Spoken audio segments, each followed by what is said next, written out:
तो आज आपके साथ शेयर करने लगी हूँ एक ऐसी रेसिपी जो इतनी लजीज होती है कि एक बाइट चख लिया ना तो हाथ ही नहीं रुकता, दिल चाहता है हर थोड़ी देर में एक पीस उठाएं और खा लें।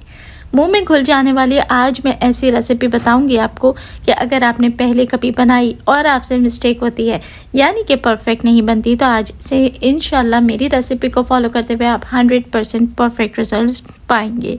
बिस्मिल्लाहिर्रहमानिर्रहीम, अस्सलाम वालेकुम and welcome back to my YouTube channel.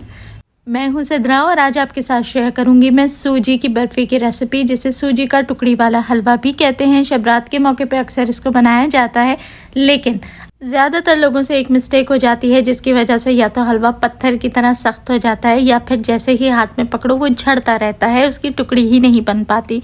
सही नाप तोल के साथ किस तरीके से बनाया जाता है ये मज़ेदार सा टुकड़ी वाला सूजी हलवा, आइए देखते हैं। चलिए जी रेसिपी शुरू कर लेते हैं। सबसे पहले कोई भी डिश, कोई भी ट्रे जिसके अंदर आपने हलवे को सेट करना है उसे अच्छे तरीके से घी की मदद से ग्रीस कर लें। इस रेसिपी में ऑयल को इस्तेमाल ना करें, घी से ही आपने ग्रीस करना है। और नीचे मैंने थोड़ा सा खोपरा डस्ट कर लिया है। अच्छा, ये ऑप्शनल है, अगर आपने खोपरा या कोई भी ड्राई फ्रूट्स नीचे रखने हैं तो रखिए, नहीं तो फिर सिर्फ आपने ग्रीस करना है और ट्रे को रख दें एक तरफ। अब हर चीज़ की मेजरमेंट पे आपने गौर करना है ताकि परफेक्ट हलवा बना के तैयार कर सकें। तो एक खुले पैन के अंदर मैंने ऐड किया है 1/4 कप के जितना घी। अब 1/4 कप का अगर किसी को नहीं मालूम तो 1/4 कप को कहते हैं 1/4 कप। और अगर टेबल स्पून में आप मुझसे पूछें तो 4 चम्मच के जितना हमने इसमें ऐड किया है घी। अच्छा, घी को इतना गर्म करें कि बस घी मेल्ट हो जाए। इसके बाद हमने ऐड करनी है इसके अंदर सूजी।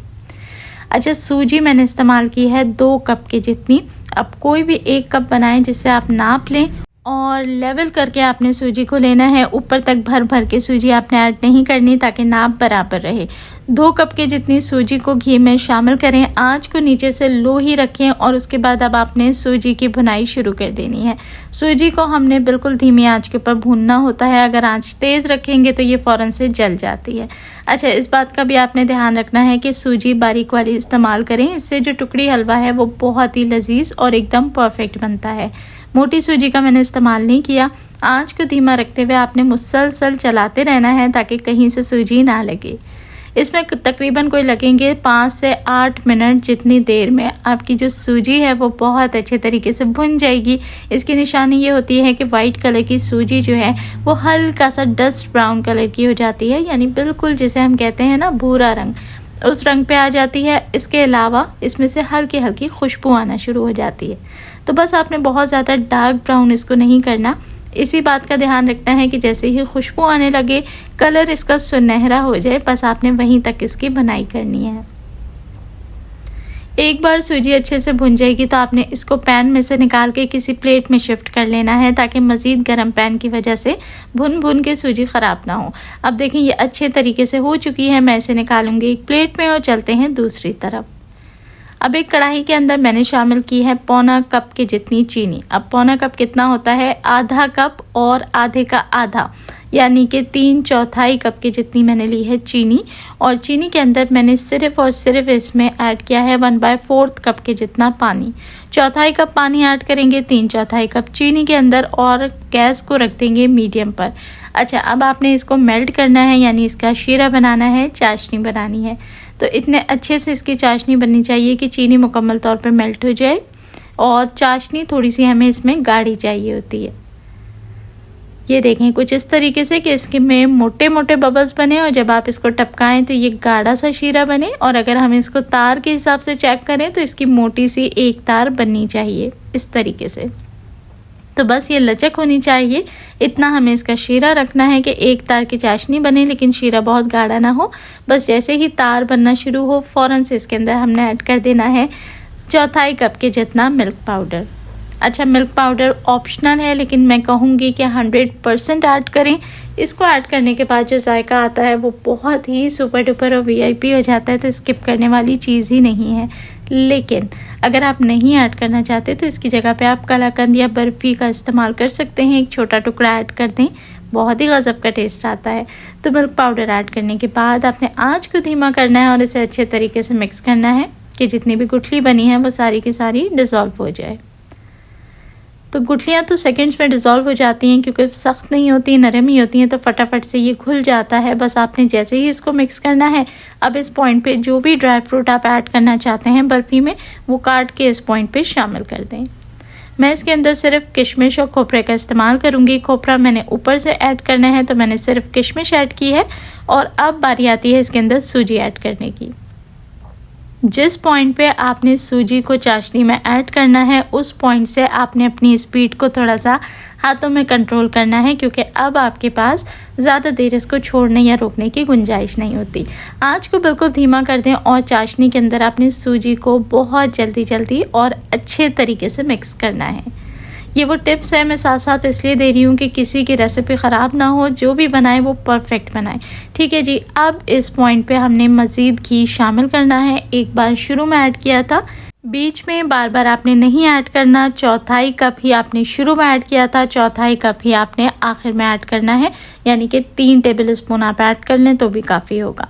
घी के साथ आपने इसको ज़्यादा नहीं पकाना। धीमी तरीन आंच के ऊपर, जो दम वाली आंच होती है, उस पर आपने 1 से 1.5 मिनट ही बस इसकी भुनाई करनी है, क्योंकि सभी चीज़ें अच्छे से पक चुकी हैं। सिर्फ जो घी ऊपर से डाला है उसका कच्चापन निकालना है, और घी का कच्चापन निकलने में आधे से 1 मिनट ही लगेगा कि आप देखेंगे कि हलवा फ्लेक्सिबल हो गया है। और आप इसे मुसलसल जब घुमाएंगे तो 1 से 1.5 मिनट के अंदर ही आप देखेंगे कि इसने पैन बिल्कुल छोड़ दिया है। घी इसमें से सेपरेट होता दिखाई दे रहा है और हलवा जो है वो बिल्कुल पैन को छोड़ चुका है। ये देखें, मैं दिखा भी दूँ कि जो घी है वो बिल्कुल सेपरेट हो रहा है। इस तरीके से अगर मैं अलहदा करूँ तो देखें, घी इसमें से सेपरेट हो गया है। और हलवा जब पैन को छोड़ दे तब आपने बहुत देर तक भुनाई नहीं करनी है, बहुत लंबा इसको नहीं पकाना, वरना फिर हलवा के जो है आपका जो टुकड़ी है वो बहुत सख्त बनेगी। ये बहुत इंपॉर्टेंट टिप है, इसे ज़रूर फॉलो करें।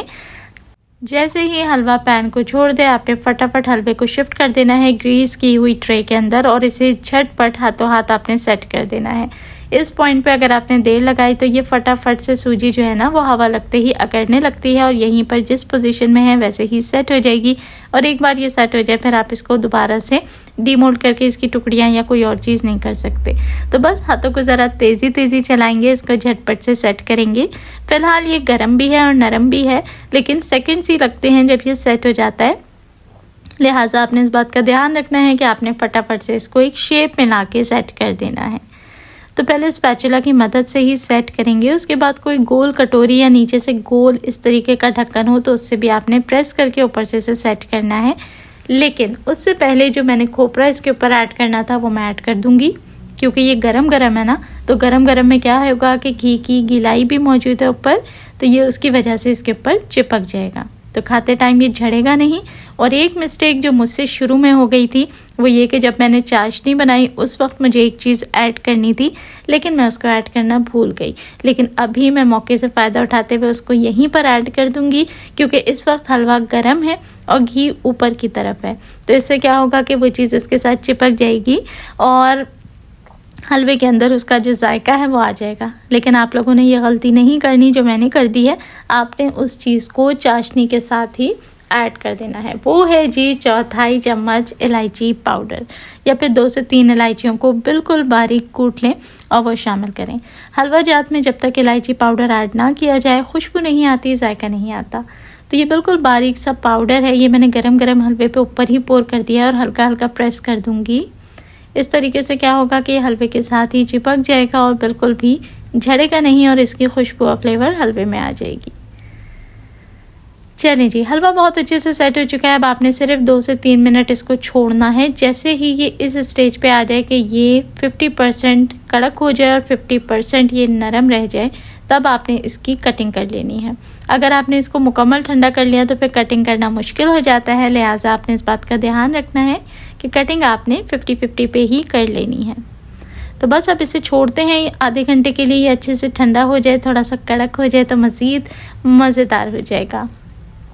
अच्छा, यहाँ पर एक टिप और दे दूँ कि जैसे ही हलवा ठंडा हो जाए तो इसको अलग करने से पहले एक बार आपने जो निशान लगाए थे उसको गहरा कर लें। इससे क्या होगा कि बिना टूटे आपकी टुकड़ियाँ बहुत ही आसानी के साथ बाहर आ जाएंगी। तो जहाँ ये हलवा बहुत ही आसान है बनाना, वहाँ थोड़ा सा ट्रिकी भी है। अगर आप मेरी रेसिपी और टिप्स को एज इट इज़ फॉलो करेंगे तो इंशाल्लाह मुंह में घुल जाने वाला परफेक्ट हलवा बनाएंगे। कहने को तो ये कड़क सूजी की टुकड़ी है, लेकिन जैसे ही तोड़ के इसे मुंह में डालेंगे ये बिल्कुल मक्खन की तरह घुल जाएगी और जायका आपके मुंह में रह जाएगा। तो इंशाल्लाह इस रेसिपी को आप सब ने ज़रूर ट्राई करना है और फिर कमेंट करके बताएं कि आपको मेरी ये रेसिपी कैसी लगी। अच्छी लगी हो तो वीडियो को फ्रेंड्स और फैमिली और दोस्तों के साथ शेयर करना बिल्कुल ना भूलें। अपना रखें ढेरों ख्याल और मुझे दुआओं में याद रखें। वीडियो को लाइक करें और चैनल पर नए हैं तो रिक्वेस्ट है कि सब्सक्राइब ज़रूर कर लें। ये देखें कितने आराम से ये टूट गई ना। ज़रूर ट्राई करें। देखने वाले सभी लोगों का बेहद शुक्रिया।